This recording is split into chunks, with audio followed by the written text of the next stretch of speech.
안녕하세요. 홍살TV의 한정원 변호사입니다. 오늘은 이혼과 관련된 사건을 좀 소개를 해드리려고 합니다. 이 사건은 좀 특이성이 있어요. 뭐냐면은 우리 의뢰인께서 예술업계에 종사하시는 분이세요. 그런데 보통 우리 예술업계의 경우에는 무명 시절엔 굉장히 경제적으로 어렵잖아요. 그래서 이분도 굉장히 오랜 시간 동안 무명 생활을 하고 있었는데, 그때 상대방 배우자가 이런 무명 생활의 경제적 무능함에 대해서 불만이 좀 있었던 것 같아요. 그때 사이가 소원해지고 또 별거를 하게 됐는데, 근데 나중에 이분이 또 아주 잘 됐습니다. 대박이 난 거예요. 그러니까 상대방 배우자가 이 이혼이라는 그런 상태에 대해서 또 받아들이기가 좀 어려운 그런 상황이 된 거예요. 그래서 이 사건이 좀 사건화가 된 겁니다. 한번 사건을 살펴보도록 하겠습니다. 의뢰인 A씨는 자신의 꿈이었던 예술가를 준비하면서 공부와 일을 병행하고 있었습니다. 그러던 중에 같은 회사에서 일하던 B씨와 만나서 오랜 기간 연애 끝에 자녀가 생기게 돼서 결혼을 하게 되었어요. A씨는 수입이 적음에도 불구하고 자신의 꿈을 응원해주는 B씨의 태도에 반해서 결혼하게 된 것인데, 결혼 후에 달라진 B씨의 태도에 원고의 바람은 탄산이 부서지고 말았습니다. B씨는 연애 때와 다르게 결혼을 하자마자 B씨의 가족과 함께 돈을 잘 벌지 못한다라는 이유로 A씨를 무시하거나 인격적 모독을 하는 것을 서슴지 않았고요. 수시로 타박하면서 무능하고 무책임한 사람으로 몰아세웠습니다. A씨는 어떻게든 노력을 했지만 그런 A씨와 다르게 끊임없이 비난하던 B씨에게 이혼을 요구당하며 집에서 쫓겨나게 되었습니다. 그리고 결국 A씨는 B씨의 요구에 따라서 그 이혼 절차에 동의를 해가지고 2010년경에 협의 이혼 의사 확인을 신청한 다음에 인용 결정이 되었어요. 그래서 그 동사무소에 이혼 신고만 하면 이혼이 이루어지는 그런 상황이 되었습니다. 그런데 여기서 문제가 발생해요. 뭐냐면 B씨가 이혼 신고를 한다고 해놓고는 그 이혼 신고를 하지 않은 거예요. 그래서 그 시일이 지나고 이혼 절차가 모두 실효가 되어버린 겁니다. 말하자면 법적 결혼 상태가 계속해서 유지가 되었던 겁니다. 그런데 시간이 지나면서 이 A씨의 예술가로서의 그런 잠재력이 폭발을 해서 결국에는 이 무명 생활을 청산하고 굉장히 유명한, 돈을 많이 버는 그런 예술가가 되었습니다. 그래서 이 B씨가 사실 마음이 변한 거예요. A씨는 본인이 사실 파탄 상태에 있었음에도 불구하고 9년 동안 계속해서 별거를 유지하면서 양육비를 지급하고 부모로서의 도리를 그렇게 다 하고 있었는데, 다만 이 B씨의 그런 태도, 비겁한 그런 모습에 굉장히 환멸을 느껴서 결국에는 혼인관계를 청산하기를 바라는 그런 상황이 되었습니다. 그런데 이제는 또 이 B씨가 또 A씨의 그 이혼 요구를 거절하는 그런 상황이 돼서 A씨 입장에서는 이혼 소송을 제기해서 이 상황을 해결해야 되는 그런 케이스입니다. 이 사건은 사실은 오랜 기간 동안 별거를 했다라는 점 외에는 혼인관계 파탄과 관련된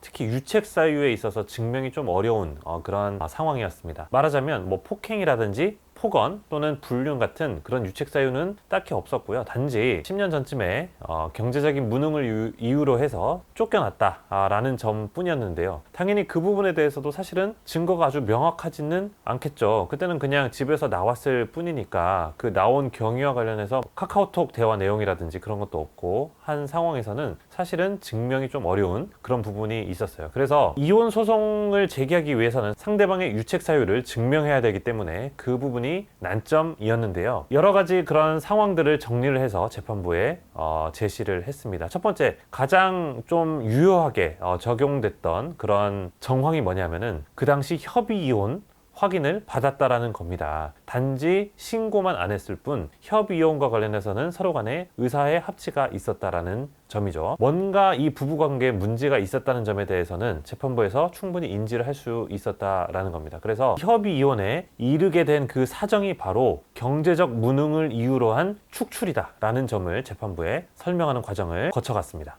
또 이 사건의 경우에는 굉장히 무명이었다가 또 잘 되는 그런 과정들이 있었기 때문에 재판부 입장에서도 원고가 주장하는, 저희 A씨가 주장하는 그 주장이 어느 정도 타당성이 있겠구나. 결국에는 그 당시에는 경제적인 무능을 이유로 해서 배우자 측에서 문제 제기를 할 법했구나 라는 점에 대해서 인식을 할 수 있었고요. 그래서 그 부분이 또 상대방의 유책 사유에 대해서 인정을 받게 되는 그런 결론에 이르게 된 것입니다. B씨의 경우에는 혼인관계가 정상적으로 유지되고 있었다. 단지 같이 살지 않았을 뿐이다 라는 그런 주장을 해왔습니다. 예를 들어서 이 자녀의 생일이 다가오게 되면은 모여가지고 같이 생일 파티를 한다든지, 또 명절 때는 아이를 데리고 또 명절에 참여를 한다든지, 또 이 10년의 생활 동안 이 면접 교섭 때문에 피고의 집을 방문하는 이혼하는 그 과정에서 일부 몇 차례 성관계도 있었던 것 같아요. 그런 점이라든지 이런 것들에 비추어서 봤을 때 부부관계는 정상적으로 유지되고 있었다. 그래서 의뢰인 A씨의 이혼 청구는 부당하다라는 그런 주장을 했는데요. 이런 것들은 사실 일시적인, 필수적으로 이 자녀를 매개로 해서 이어지는 그 관계 때문에 일시적으로 이루어졌던 그런 상황들이고, 실질적으로 부부 공동 생활에 이르는 정도의 그런 부부 관계는 아니었다라는 점을 또 잘 정리를 해서 재판부에 제출을 했습니다.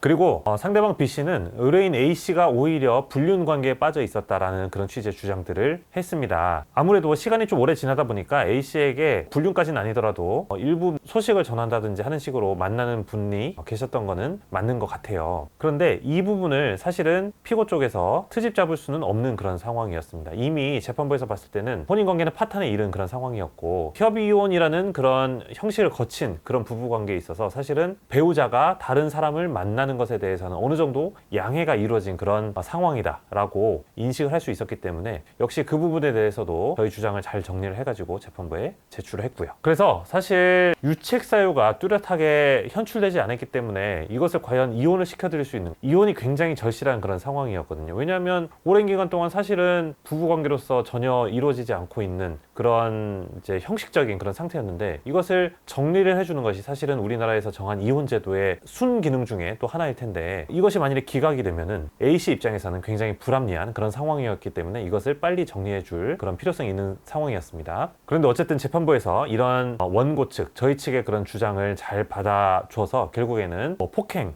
폭언, 불륜 그런 유책 사유가 없더라도 사실적으로 혼인관계가 파탄됐고 실질적으로 이 파탄에 있어서 B씨의 어떤 책임이 있다, 말하자면 민법 제840조 제3호에서 말하는 부당한 대우가 있었다라고 봐서 이 이혼을 인정을 해주는 그런 결론에 이르게 되었습니다. 이혼이 항상 정답이라고 볼 수는 없겠죠. 하지만 불합리한 그런 신분 관계 때문에 고통을 받고 있다면 그 고통을 재빠르게 경감시키는 것도 굉장히 중요한 일이라고 생각을 합니다. 유책 사유가 눈에 띄게 보이지 않더라도 주장과 증명을 잘 하게 되면은 이혼이 충분히 가능할 수 있습니다. 이런 경우는 보통 변호사들이 이혼 소송을 먼저 제기하기 전에 이혼 조정을 먼저 신청하도록 권하는 그런 경우도 있거든요. 그 과정에서 충분히 이혼이 가능한 경우가 있습니다. 그러니까 여러분 포기하지 마시고, 만일에 이 상황을 빨리 정리하고 싶다면 법률 전문가의 조력을 받으셔서 고통스러운 순간에서 빨리 해방되시기를 바라겠습니다. 감사합니다. 다음에 더 좋은 법률 소식으로 찾아오도록 하겠습니다.